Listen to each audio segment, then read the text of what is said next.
Salut à tous! Aujourd'hui, pour une première vidéo, j'avais envie de faire un petit point, qui me semble important de commencer par là en fait, un petit point sur ce qu'on est vraiment à la base. C'est pas forcément facile à entendre, mais je trouve que ça nous permet de relativiser sur un tas de choses qui nous arrivent dans la vie. Et cette chose, assez importante et assez primordiale, c'est simplement que même si aujourd'hui on est au sommet de la chaîne alimentaire, comment, on ne sait pas, mais on est au sommet de la chaîne alimentaire, mais on n'est pas réellement câblé pour être à cette place-là. Dans le sens où, demain, je vous mets face à face avec un lion affamé, le fait que vous ayez des pouces opposables, ça va pas vous apporter grand-chose dans la situation, et je pense que c'est la bestiole qui va gagner. Donc, notre cerveau est là pour nous protéger, et il est programmé pour nous protéger comme il est programmé pour protéger les proies. En fait, on n'est pas programmé pour être des prédateurs, vraiment, de base. On le doit à nos ancêtres très très lointains, et on a des tas de mécanismes de défense, en fait, qui n'ont pas évolué. Donc, on a évolué sur un tas de choses, mais malheureusement, certaines programmations de notre cerveau, certaines fonctions premières, nos instincts premiers, en fait, sont encore ceux de donc nos lointains ancêtres, les hommes des cavernes, et sont programmés parce qu'on est des proies de base. Je vais vous donner un exemple, et je pense que c'est d'ailleurs ça finalement qui comment dire, va peut-être vous permettre de relativiser un petit peu plus cette place de proie et cet héritage de proie et de petits Cro-Magnons qui vivaient dans des conditions bien plus compliquées que nous, fait que, par exemple, nos mauvais souvenirs sont beaucoup plus présents dans notre cerveau que nos bons souvenirs. Et la raison, elle est super simple. Un mauvais souvenir, c'est quoi à la base ? C'est juste notre cerveau qui enregistre une information en se disant « Ok, ça veut dire souffrance, physique, émotionnelle, qu'importe. Ça veut dire un truc qui a déstabilisé notre système nerveux, potentiellement notre corps, tout notre être en fait. Notre cerveau a analysé ça comme une situation dangereuse, comme une situation où on a perdu nos moyens. Et donc, il va garder ça en stock. Et de temps en temps, quand il va avoir une situation qui va nous rappeler ce mauvais souvenir-là, il va le réenclencher. Juste pour nous rappeler, oh là, attention, la dernière fois, ça s'est super mal passé. Donc, pip, pip, mauvais souvenir, tu refais pas la même erreur. Le problème, c'est que notre cerveau, il peut être très intelligent, mais il est un petit peu teubé aussi des fois. Et du coup, il va emmagasiner des mauvais souvenirs qui sont pas nécessairement des situations de danger. Et même si on s'est senti déstabilisé, si on s'est senti un peu affaibli, il n'y avait pas de danger sur notre intégrité physique ou morale. Sauf que le cerveau, lui, il fait pas la distinction, et j'en parlerai un petit peu plus tard, il y a des tas de choses où le cerveau fait pas la distinction. Pour lui, à partir du moment où le corps ou les émotions partent en vrille, situation de danger. Donc, c'est normal, c'est pas vous qui êtes bizarre, c'est normal d'avoir plus tendance à ressasser les mauvais souvenirs. C'est simplement votre cerveau qui veut vous protéger. Alors, des fois il fait très bien, des fois on se passerait bien volontiers de sa façon de nous protéger, mais c'est comme ça, on est programmé pour ça. L'avantage du côté un peu teubé de notre cerveau, c'est qu'on peut le reprogrammer. En fait, il y a des tas de choses qu'on peut faire, des tas de petites choses qu'on peut faire qui nous permettent, tout simplement, comme un ordinateur, de télécharger de nouveaux programmes et de fonctionner un tout petit peu différemment. Une étude dit notamment qu'on est responsable de 40% de notre bonheur, au moins. Le reste, c'est malheureusement aléatoire, c'est lié à des situations extérieures. Prenons ces statistiques fort peu chatoyantes, mais bon, qu'importe. Et il y a une façon super simple pour contrebalancer un peu ces mauvais souvenirs. Et aujourd'hui, avec les téléphones, on a ce moyen-là à portée de la main. Vous avez un mauvais souvenir qui arrive, ou c'est la fin de la journée, vous êtes justement dans un état plutôt bien. Regardez des vieilles photos. Des photos d'un truc qui vous plaît. Un souvenir à vous. Je vous dis pas de regarder des vidéos de chats sur YouTube, même si ça marche aussi très bien, d'accord ? Il faut vraiment essayer d'aller chercher dans votre cerveau un souvenir positif. Et je dirais même 3 à 4 souvenirs par jour.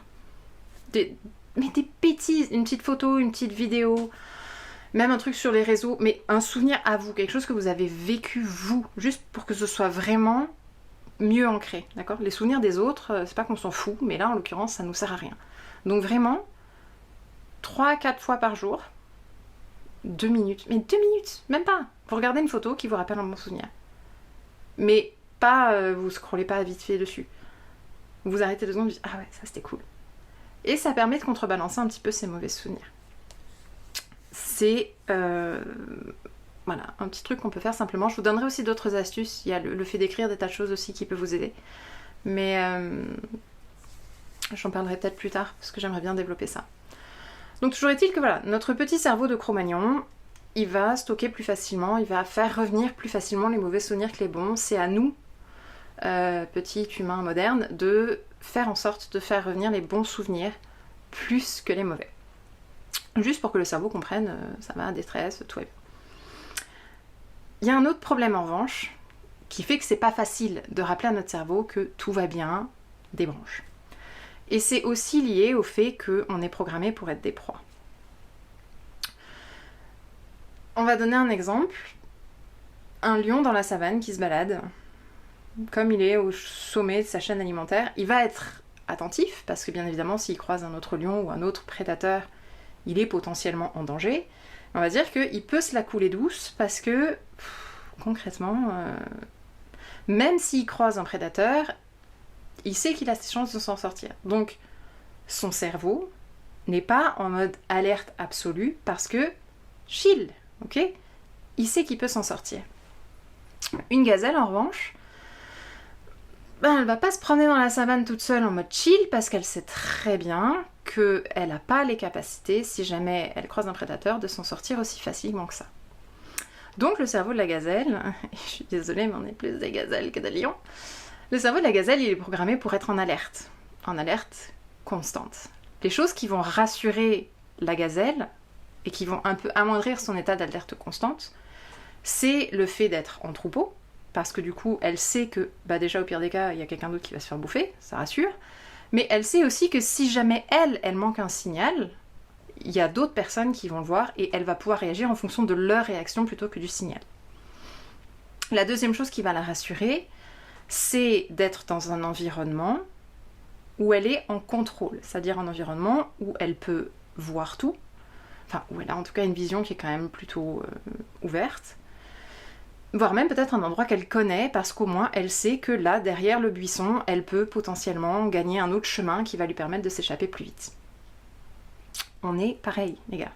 Donc demain, je vous fous, vous, petite gazelle humanoïde, dans une station bandée en heure de pointe. Ah, vous êtes une petite gazelle, les gars.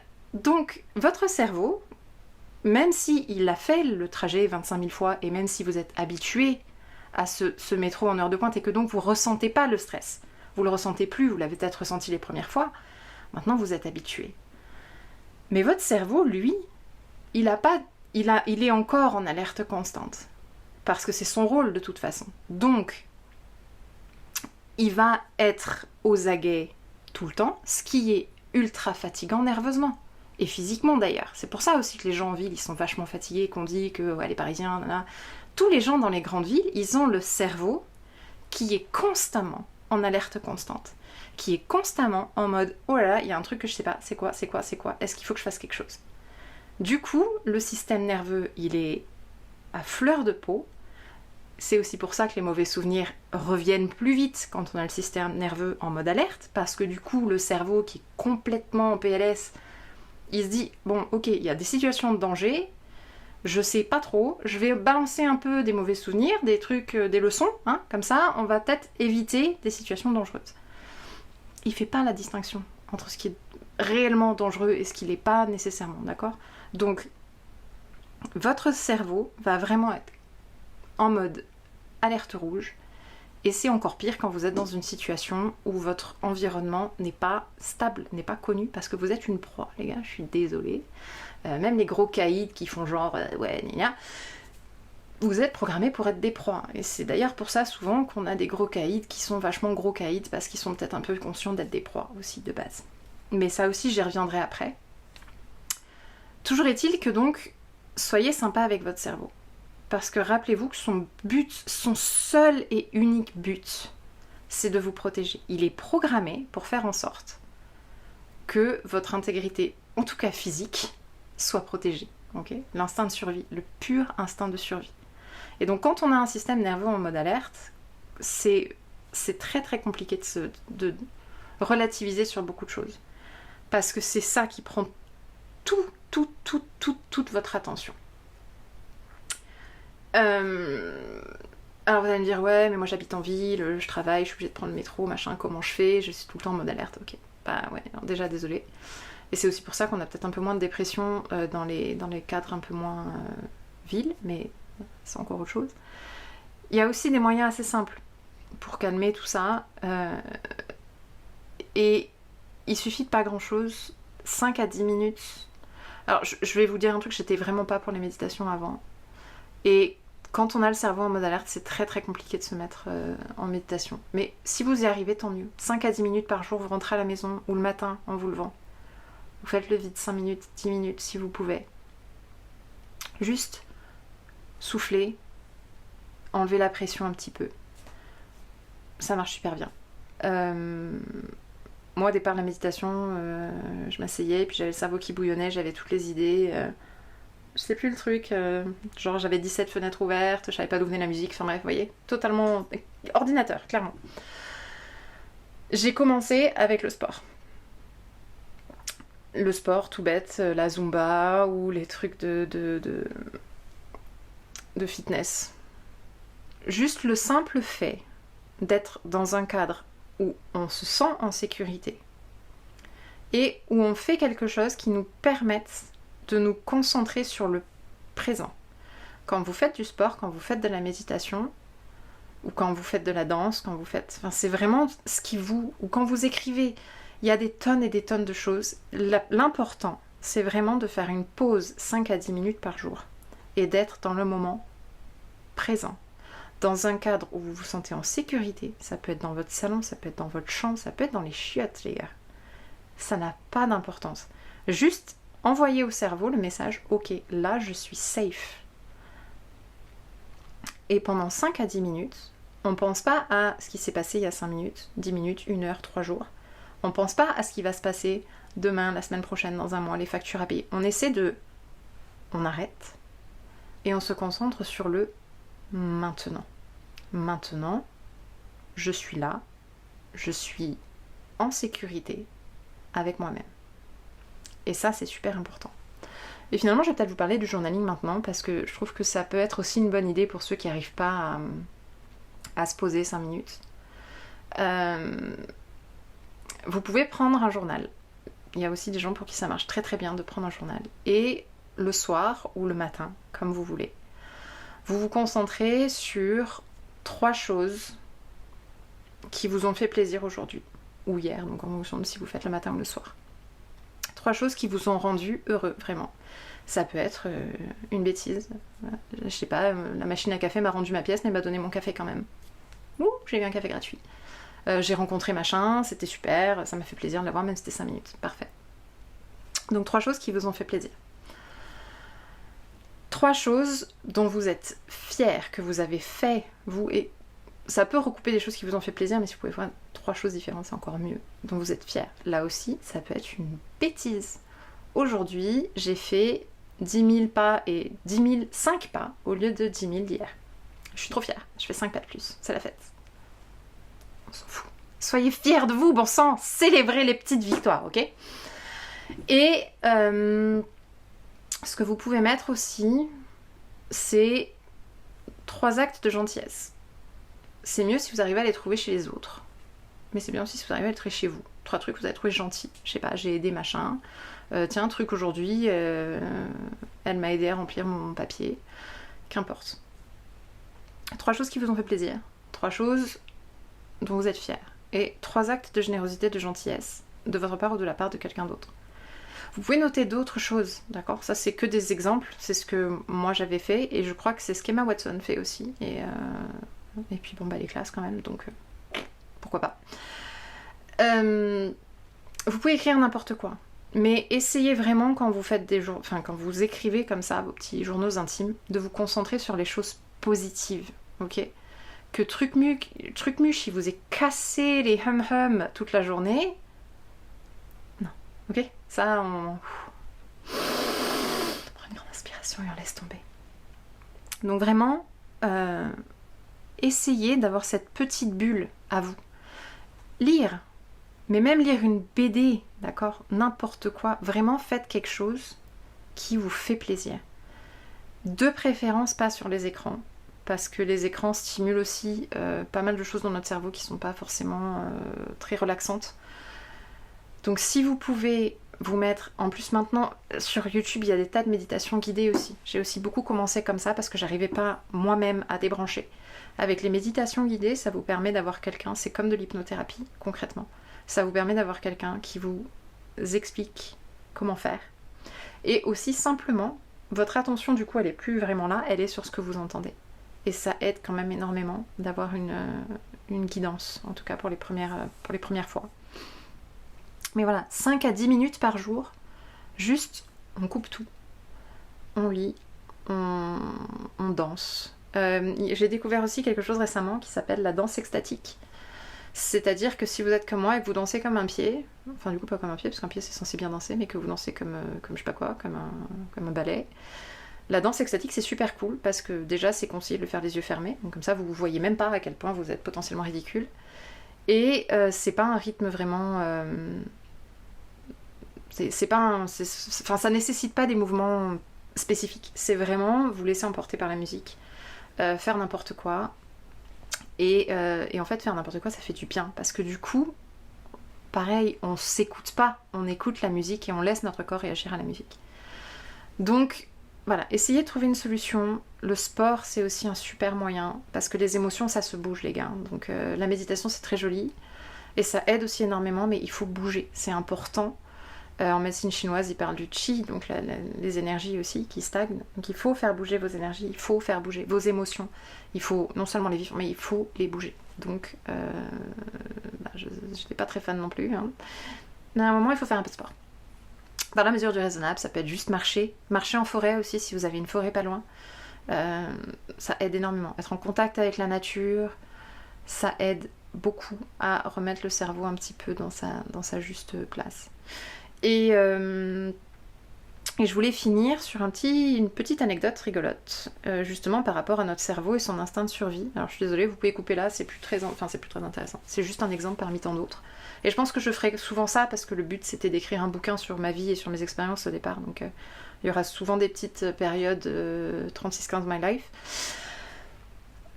J'étais phobique du sang. C'est-à-dire que je me coupais et je tombais dans les pommes, plus ou moins. Prise de sang, autant vous dire que c'était la fin des haricots. J'ai fait de l'hypnothérapie qui m'a permis de ne plus être intolérante au sang. Je ne sais pas comment dire ça, phobique. D'ailleurs, si vous connaissez le mot, je l'ai oublié, je l'ai su du coup, mais je ne me rappelle plus. Hémato, quelque chose, enfin bref, qu'importe. Et l'hypnothérapeute qui m'a traitée à cette époque-là, que je remercie d'ailleurs, m'a dit un truc et ça m'a beaucoup fait rire et je me suis dit mon cerveau est juste un énorme... Elle m'a expliqué un truc, c'est qu'effectivement quand on perd du sang en grande quantité, le cerveau envoie un message au corps, c'est ce qu'il fait en permanence, notre cerveau est programmé pour ça, il envoie des messages à tout notre corps pour notre propre survie. Donc quand on perd du sang en grande quantité, pour éviter l'hémorragie, le cerveau envoie un message au cœur pour baisser le rythme cardiaque, et qui va baisser du coup l'afflux sanguin et éviter que le sang sorte en trop grande quantité de notre corps. Quand justement on est en mode alerte permanente, qu'on est en ce qu'on va appeler mode survie, dont je reparlerai aussi un petit peu plus tard, le problème c'est que notre cerveau du coup il est en PLS constant, il est tout le temps en état de... Oh mon Dieu! Et donc en fait mon cerveau, dans toute sa candeur et dans toute sa gentillesse finalement, dès que je perdais 2 gouttes de sang, il se disait « Ah !» Au secours, elle est en train de mourir, arrêtons tout ça. Et donc, du coup, j'avais le rythme cardiaque qui baissait et je tombais potentiellement dans les pommes. C'était pas systématique, mais j'étais quand même vraiment pas bien, si pas bien que, voilà, une petite coupure. Je me rappelle au boulot une fois, j'ai fait paniquer tous mes collègues parce que je me suis coupée. Je travaillais dans la préparation de colis. Je me suis coupée avec un papier. Et les doigts, ça saigne quand même. Ils m'ont retrouvée couchée par terre, les jambes en l'air, à me tenir mon doigt comme si j'étais en train de mourir. C'est passé après, concrètement ça passait, mais c'était quand même un petit peu handicapant d'avoir cette sensation-là. Et en fait, c'est juste mon cerveau, parce qu'il y avait tout un tas de choses, il y avait tout un tas d'anxiété, de stress derrière, bien évidemment, qui faisait que mon cerveau était en mode survie plus. Et par conséquent, il avait déclenché cette... C'était même pas une phobie du sang du coup, c'était juste un état d'alerte maximal qui fait qu'à chaque fois que lui voyait du sang, il se disait « Allez, c'est bon, on arrête tout. On arrête l'hémorragie, on calme le jeu, sinon elle va mourir. » Voilà. Donc pour vous montrer à quel point... Et le pire, c'est que c'est en toute bonne volonté, hein. Concrètement, le cerveau, il fait tout ça parce qu'il veut vous aider. Il veut vous aider avec ses problèmes de conception, on va dire. Et donc, ça peut donner des situations cocasses, ça peut donner des dépressions, ça peut donner de l'anxiété, ça peut donner un tas de choses. Mais à partir du moment où on arrive à se dire « Ok, je me sens comme ça, mais qu'est-ce qui a déclenché ça? Pourquoi est-ce que mon cerveau fait que je ressens ça maintenant? Qu'est-ce qu'il essaie de me dire, en fait ?» Parce que, et ça aussi j'y reviendrai, votre corps, c'est direct, hein, c'est tout. Okay. Il se rappelle de tout et il sait tout, donc il faut vraiment écouter votre corps, écouter votre cœur aussi. Donc maintenant que vous le savez, maintenant que vous savez qu'au fond de vous, vous êtes des petits Cro-Magnons avec une petite lance toute nulle en silex taillé, et que le monde moderne, c'est juste une jungle en fait, et que du coup, voilà, on fait ce qu'on peut avec ce qu'on a. Une fois de plus, soyez gentils avec vous en fait. Et rappelez-vous que vous êtes des petits hommes de Cro-Magnons, avec tout plein de gros dinosaures autour de vous, même si on est d'accord, c'était pas la même époque, mais qu'importe, j'aime bien cette idée du petit bonhomme avec le gros tyrannosaure, c'est marrant. Donc voilà, n'oubliez pas que vous êtes des petits Cro-Magnons, des petits Cro-Mignons, et que voilà, votre cerveau fait ça pour votre bien, en fait. Donc il faut juste être gentil aussi avec lui, et prendre le temps de le reprogrammer, et prendre le temps de l'aimer finalement, de lui dire « Merci mon gars, ça sert à rien, mais c'est super sympa. » Voilà. Voilà, j'espère que ça vous a surpris autant que moi d'apprendre ça, parce que j'avoue que quand j'ai réalisé ça, je me suis dit « Ah ouais, ok, ça explique un tas de trucs. » Et puis voilà, et puis on se retrouve pour d'autres vidéos. S'il y a un sujet là-dedans, une phrase qui vous a marqué, que vous avez envie que je développe un peu plus, toujours pareil, hein, n'hésitez absolument pas. Mail, commentaire, ça fait plaisir. Voilà. Et puis je vous souhaite une bonne journée, bonne soirée, bonne continuation, et à très bientôt.